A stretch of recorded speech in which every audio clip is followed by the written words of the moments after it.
to shift away from the bakery and baking and all of that. And I'm going to talk about something that I know and what I have been kind of working on in the background. And so if you watched any of my lives last month and any of my lives this month, you know that we've really been focusing on our Instagram. We did not do a lot with Instagram before. Instagram is a very visual platform. You have to have pretty pictures, and we suck at pictures. Like, it's just not our thing. We're working really, really hard at getting better at them. There's a whole lot that goes into taking pictures, down to like how you use your camera, the settings you're using on the camera, the way you're editing your photos, what props you're using, the space that you're creating when you're doing your photos. So there's just so much to learn. And so we're not there yet. We're working on it, but we're not there yet. So because of that, we really could not figure out how to work Instagram into our social media and our marketing. And whenever we did post on social media or on Instagram, I noticed that we actually got like a lot of followers. We got people messaging us and all of these things. And I was like, okay, so obviously Instagram works. I just need to figure out how. And so I love a good challenge, and so I took it upon myself to figure out how. So what I'm going to do today is I'm going to share with you some ways that you can use Instagram, or kind of what you can be doing to help your business Instagram grow. And pretty much just kind of the things that I've learned over the last several months, so that you don't have to start from scratch. You at least have a point to start with. Like I said, we hated Instagram, and I love Instagram. If you know, I said this last week, but again, it was kind of loud. My sister and I are in competition this month. I did Instagram last month, and I grew our account by quite a bit. And so I challenged her to beat me. So I handed Instagram over to her. I'm doing the posting, so she doesn't have to do that part. So I'm scheduling my posting. I'm doing all the posting when it comes to the actual feed. But she's in charge of following, commenting, engaging, creating stories, all of that. And she has to beat my numbers from last month. So we shall see if she can do that. So if you're watching this and you want to help my sister out, you should totally hop on Instagram and follow us, so that boosts her numbers. But you know, it's a win-win situation for me, because if she beats me, then she grew the account and I can't really complain. And then I'll just have to try harder next month. So let's go over some of the tips that I have for you if you are just like struggling with your Instagram account for your business and you're like, I just cannot do anything. Now, this is going to be really geared towards bakeries, because that is what I do. So that is what I know the best. For starters, there's hardly anything out there about how to use social media for a bakery. There's not a whole lot of that. If you're out there, there's a lot on how to get leads for blogging and lifestyle. And there are some for food blog, but food blogs are not the same as as having a bakery. There is a distinction. And if you've ever looked up like how to run a food blog, you'll realize there's a big difference between that and running a bakery. So let's just go over, I wrote down 5 things. These are just really basic things to kind of get you started. One of the number one things that you need to do, if you don't have a business account, you need to switch your account over to a business account. You can have a personal account and a business account. Just so you know, there is a way to flip back and forth between the 2 accounts.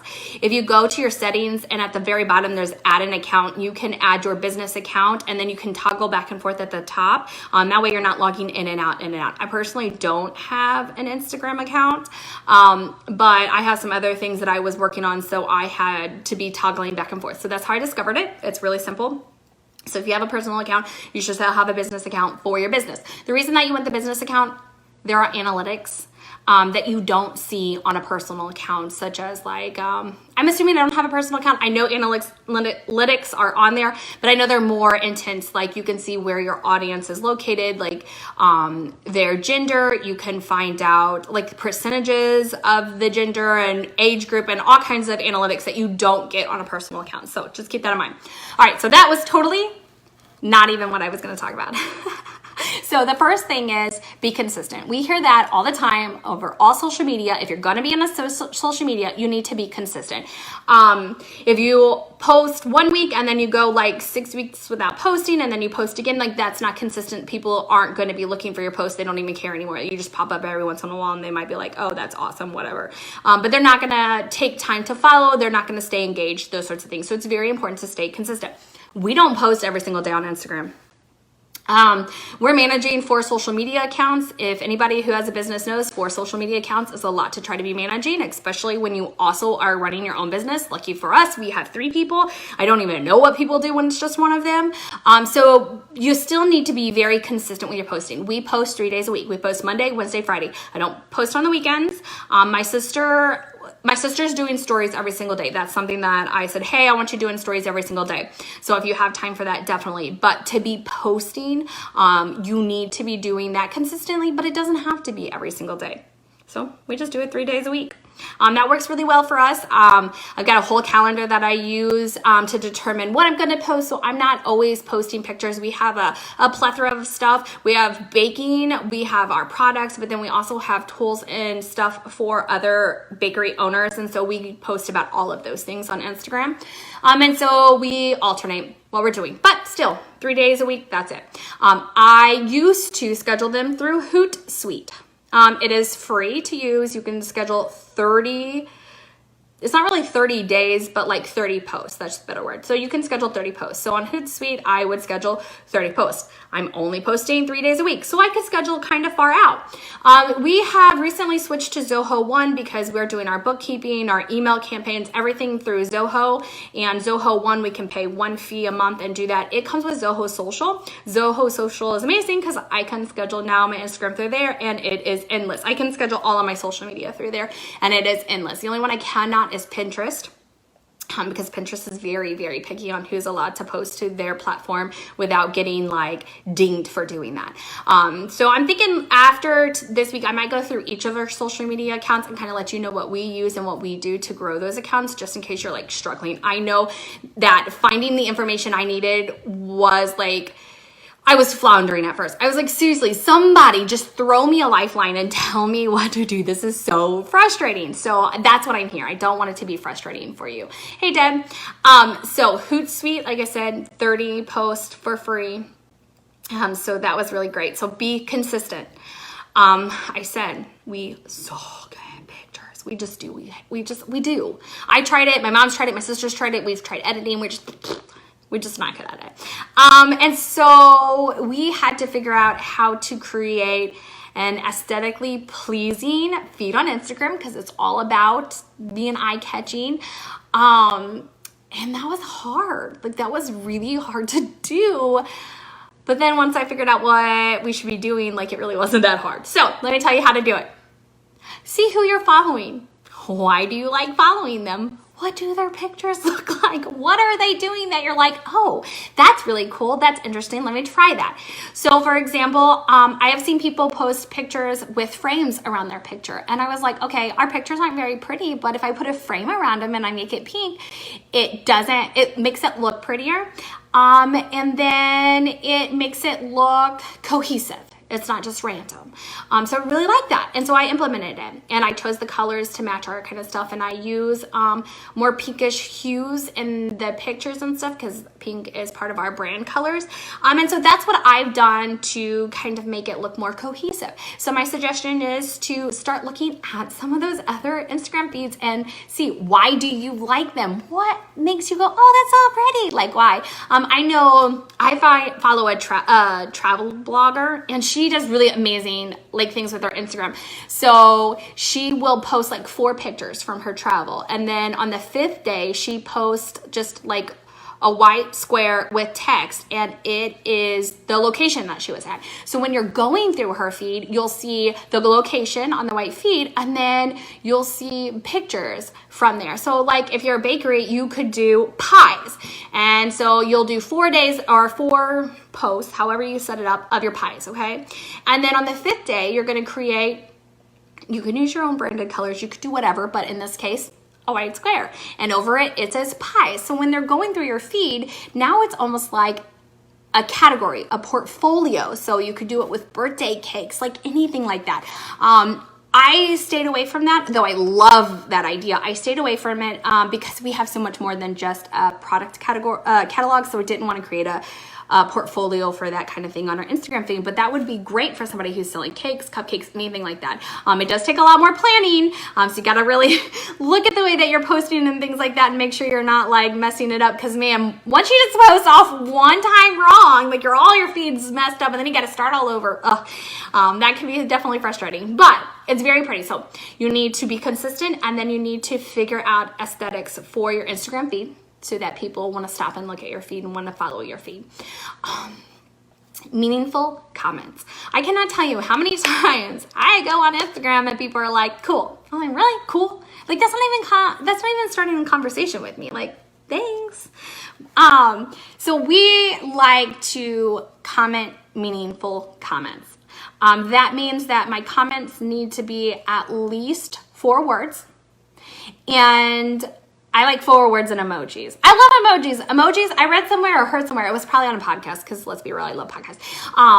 Emojis are like punctuation marks. That's how we use them nowadays, which is totally true, because that's what I use it for. So meaningful comments. So not just, oh, that's beautiful, but like, oh, that cake is beautiful. I love the way that you put that pink flower right there in the center, or whatever the case may be. Like, let them know, like, hey, I stopped and I looked, or hey, I stopped and I read your caption, and like, I agree, or I think this, or something. A lot of times I'll like connect it to a story. Like if it's brownies, I'll be like, I love brownies. Brownies are my favorite. Do you like the corners or do you like the centers? I'm centers all the way. Things like that. So engage. So I try to, like I said, write at least 4 words in my comment and an emoji. If you have a business account, you can drop a link so that people can go somewhere. They can click on it and go somewhere. The problem with Instagram is you can only drop one. There are some workarounds. A lot of people will use Linktree. So that's LINKTR.ee, Linktree. Linktree allows you to drop in one link. They go there. It opens up a new page, and then you can put as many options as you want. It's a really great resource. That's currently what we're using. I heard on a podcast, it was a copywriter podcast, and they had a great idea. Why give Linktree all your clicks? So anybody who has a website knows when people are clicking to your website, you're following those clicks. So why are you giving that to Linktree? Their suggestion is to create a page on your website where when someone clicks, it opens up and you create pretty much a link tree yourself, all kinds of buttons, and they can click on the resources themselves. We are going to do that on ours. We have not done that yet, but I loved that idea. So if you're using Linktree, great. But if you want those clicks to your website and you're looking to see who's coming from Instagram and you want to know what people are clicking on, you can follow them. Anybody who has Google Analytics knows you can follow where people are going. I would create something on your website instead, if you know how to do that. The 5th thing that I have to say about Instagram, stories. I love stories. I cannot believe I love stories so much. You get to use filters. I love using filters. Anything that's like use filters, I'm like, yay! I love them because they're short, sweet, and to the point, and they go away after 24 hours. Now, they don't actually go away. They go into into the background on your analytics stuff, and so you can pull them and look at them and re-download them and do whatever you want with them. But people can only see them for 24 hours. So anybody who's super afraid of doing video, like my sister, stories are great because she can get on there for less than a minute, say something, post it, and after 24 hours, it goes away and she doesn't have to worry about it anymore. And then she's got to post again, but still. So IG stories are really great because they're really short, simple, very similar to Facebook. Facebook stories are okay. People don't really go on Facebook to watch Facebook stories. People go on Instagram to watch Instagram stories. People click on Instagram stories. Click on them yourself. Look at what people are posting. Watch them and then start doing those same things. Like Instagram stories, love it. Instagram stories are great because you can give more about your business without having to put it in your feed. So if you don't want to mess up your pretty feed that you work so hard on creating, but you want to tell them about a special product or you want them to know more about you as a business, Instagram stories is the place that you put that. Then you're not messing up your feed. It's up there, and then you can create a highlight if you want out of it later, like about us or anything like that, but it doesn't mess up your feed. And that's the most important part because remember, we're looking for something that is very aesthetically pleasing. So Instagram stories are great for that. It's a great behind the scenes way of connecting and engaging, and people love them. People watch them all the time. Seriously. Unlike Facebook, that's really what you want to do. Okay, so those are my 5 tips. Consistency, aesthetics, meaningful comments, use Linktree or on your website so that you can direct people to where you want. So if you have different type of menus, just anything. So like we have different resources for bakery owners, and so we have those in there. But if you want to go on our YouTube channel, like we have that link on there. Or if you just want to check out our menu, we have that link on there. And so we use Linktree because it was the easiest to set up. But we will be transitioning to our website because honestly, we want those clicks because we track all of that. So I am totally going to do that. I use the free version of Linktree. I don't want to throw money at Linktree when I could just create it on my website. I'm already paying for my website. That's kind of how I feel about it. But you do it however you want. It's your business. I don't care. So my other tip, which is totally off, this is a bonus tip for you. It's something that I heard on a podcast for copywriting. And it is that when you create your handle for your business, you typically use your business name. So ours is at Perfectly Pastry, right? So it's really silly then to put your business name in the business name spot because your handle, which is clearly visible, says Perfectly Pastry.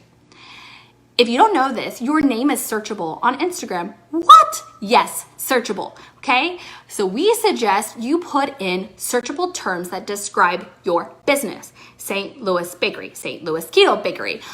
If you do crafts, you could do your city and like whatever kind of crafts you make, or custom t-shirts or whatever. If you're not doing a bakery, if you're doing a wedding cakes, you could do St. Louis Wedding Cakes. Something like that, because when they search it, it's going to pull up your business now because it's not searching your name. It's searching whatever the words are that are in your name spot. And I discovered that works on Pinterest too. So if you have a Pinterest account for your business, I highly suggest, if your handle is your business name, get rid of the name spot and put in a searchable term.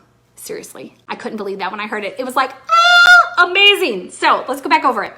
Consistency, aesthetics, meaningful comments, use like a Linktree or something so that you can add more links, IG stories, and bonus tip. Yes, your name is searchable. So don't have to use your name. You don't have to repeat it. It's already there. It's already showing up. So now you have something else that people can find you by. All right. So that's just 5 of the things plus the bonus tip that I have learned through my Instagram journey. I have a ton more. So if you have a business and you're trying to grow your Instagram and you're like, hey, I'm really looking to connect with somebody who can just kind of like push me along, hit me up. I will totally DM with you all day long about it because I'm a total nerd and I'm totally nerding out on it. And I have such a good time learning about it, talking about it, seeing what works, testing it out. So if you're interested, let me know. All right, so like I said, I thought today I would hop on here and do totally something not related to baking, but I guess it is because I did tell you how you can use it for your bakery. So there's that. Hey, Colette. Hey, Stephanie. Hi, Sarah. Thanks for hopping on, you guys. So if you're watching this live and you have not already followed us, please follow and like our page on Facebook. If you are watching us on Facebook, you might as well follow us on other social media. We are on Instagram, Pinterest, and Twitter at Perfectly Pastry. Again, Facebook is the only one that says at Perfectly Pastry Bakery. Whatever. But definitely come check out everything that we're doing on Instagram. You can see where we start using some of these techniques. And if you hop on there this month, you'll help my sister beat me in our competition. So we shall see. Every day I give her a heads up. I'm like, hey, you've gotten this many followers, and that equates to potentially this many followers for the month. I'm like, you better work harder. So definitely, if you guys are watching this, you should totally support us and follow us on Instagram. Other than that, I am done talking. I'm actually super thirsty. I spoke a lot, obviously. I'm a talker sometimes, especially when I get excited about something. Instagram currently is my new fave. So you guys have a wonderful rest of the week.